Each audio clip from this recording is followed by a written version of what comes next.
G'day, Pat. How you going? Just hoping you can sum up that last day and how that all played out. And is that the flattest pitch you've ever played on? Yeah, turned up this morning, probably hoping to get a bit of a lead with the bat. Didn't give ourselves a chance. And then, probably after the first kind of session, when they were kind of getting up towards a lead of, 100 with 10 wickets in hand, probably knew that, draw was going to be the result. So, as much as anything, start looking towards the next game, which only starts in a few days.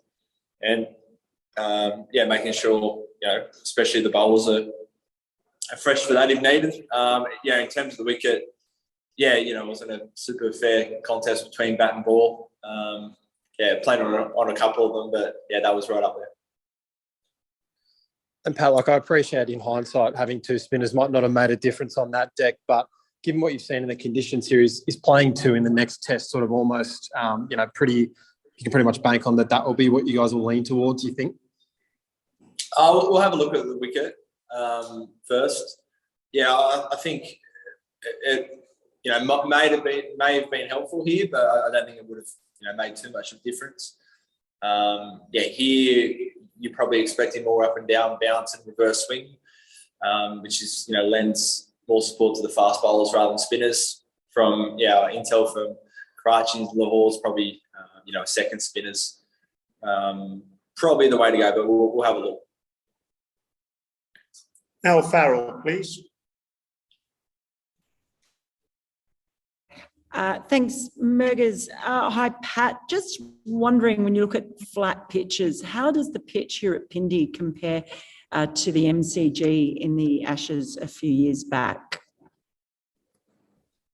I'd say pretty similar. And probably Ranchi as well. That's another one. They're all quite similar. What did you get out of today and the past few days then? Has there been anything that you feel that's come from it that's been helpful? Yeah, for sure. I think just about all the batters got themselves into the series.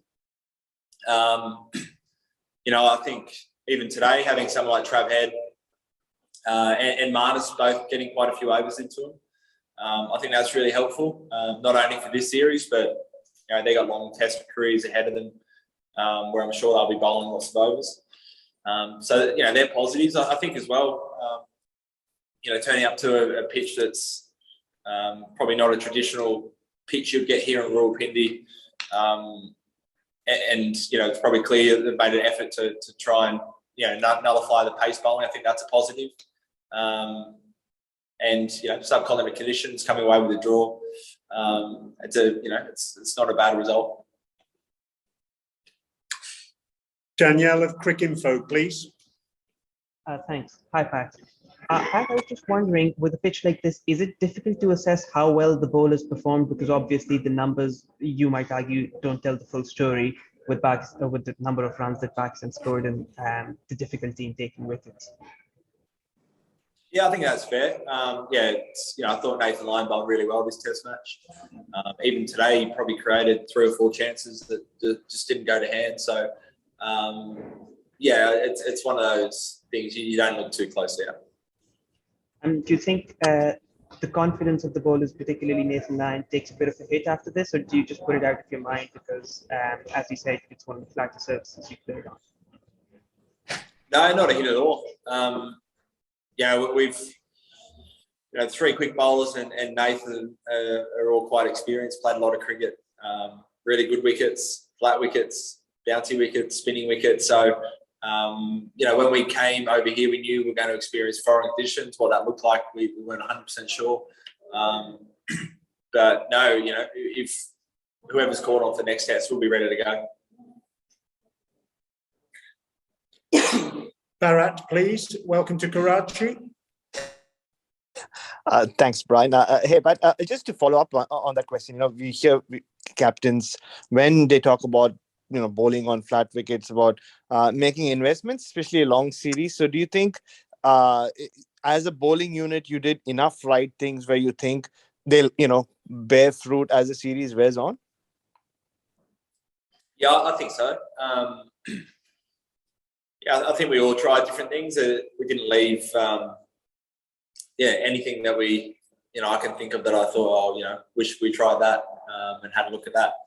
I think all the quick bowlers, although we've spent best part of 3 days out in the field, I think we've all bowled around about 25, maximum 30 overs each, which is, in comparison to a lot of Australian Test matches, is actually a pretty light workload.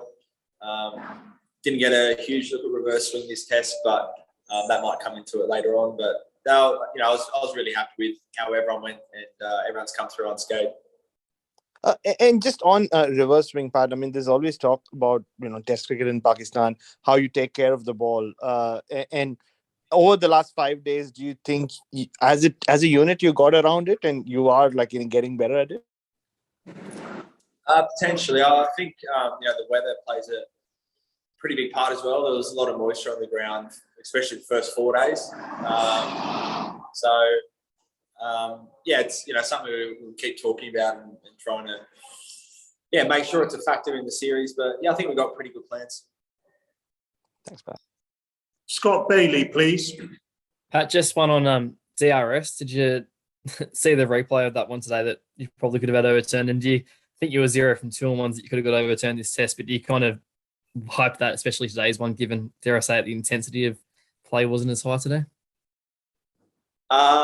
Did we miss one, did you say? Yeah, Imam on 96. Marnus had him caught and it brushed the bat. All right. Yeah, Pat, I think you kind of laughed it off from memory. It was just before you reviewed the next one. All right. No, I didn't even hear that.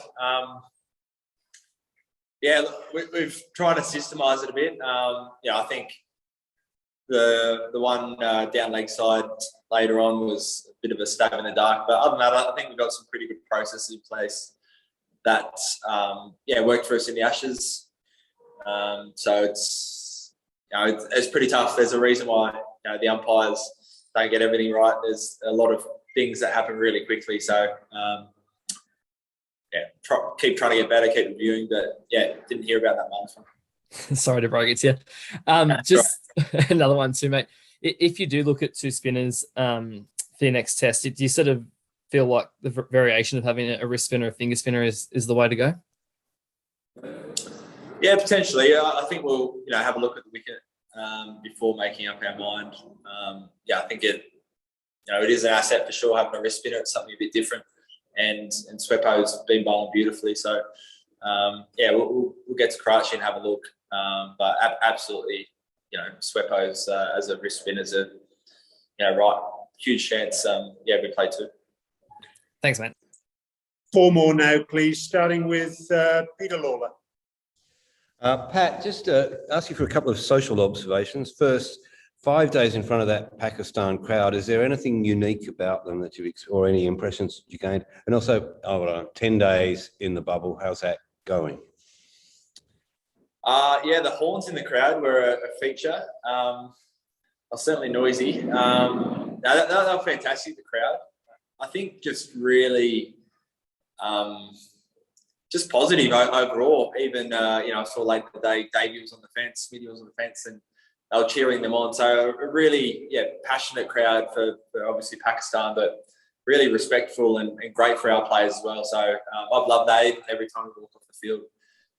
They're chanting and trying to get waves from our players, which is awesome. 10 days in the bubble has been totally fine so far. We've got a really good setup here, so it's been good fun so far. And it's Test cricket, so I think everyone's coming to the series pretty fresh. Thank you. Jono, please. Cheers, Brian. G'day, Pat. I know you mentioned it a couple of times with the bowling and you couldn't fault everyone, but does it still worry you that heading into the next test with such a short turnaround that you only managed to take 4 Pakistani wickets across 260 overs? No, not at all. No. And just one more quick one from me. It's been a very emotional week across Australian cricket and world cricket. How is the group going mentally, and how's everyone been able to just adapt and get on and play cricket and be up and about? Yeah, it's been a really tough week. I think, a few members were closer to Rod or Shane than others, and everyone deals with it slightly differently. But just being really open, trying to share stories and talk about it. I think everyone's still probably like the rest of the world, just in a bit of disbelief, especially the Shane passing of Shane that happened so suddenly. Just get around each other, keep looking after each other, and it's certainly been a big point of conversation. And obviously wish all the close friends and family of both families still the best, and we've been thinking about it all week. Thanks, Pat. Two more now, please. Shahid Hashmi and then Idris Malik. Good evening, Pat. Do you think such pitches are bad advert for Test cricket, and this one is spoiled the occasion, a memorable occasion? Yeah, it's probably for the fans and the commentators and such to talk about. I think as a player, you always want kind of a really good, fair battle between bat and ball. That's when I think Test cricket's at its best and most rewarding as a player. It's probably up to the fans and you guys who kind of watch it from the outside to kind of judge the spectacle. Idris Malik, please. Thank you, Brian. Pat, definitely you played a very nice test and a wise decision to save your bowler's energy. What do you say the 400s on a top-class pace attack? How you comment, especially Imam back-to-back 100? Yeah, I thought, the Pakistani batters batted really well the whole game. They got themselves in. And then, once they got themselves in, were able just to tick over the score. So, I thought they all batted really well. We'll spend the next couple of days reviewing it, having a look at maybe different plans ahead of Karachi. Expecting probably different conditions as well. But, I thought overall they batted really well. They won the toss and made the most of it. Zahid Farooq Malik, last question now, please. First of all, you played well in Pakistan. How you rate the spectators' behavior in Rawalpindi, and what you say about the security arrangement by Pakistan? I think I got that. The behaviour's been great. We've just been able to look at the cricket, concentrate on the cricket, and here at the venue, crowd's been fantastic. In our bubble at the hotel, the staff and people we interact with have been fantastic, so accommodating. So, just can't thank PCB, Cricket Australia, everyone for bringing it together and all the support we've had.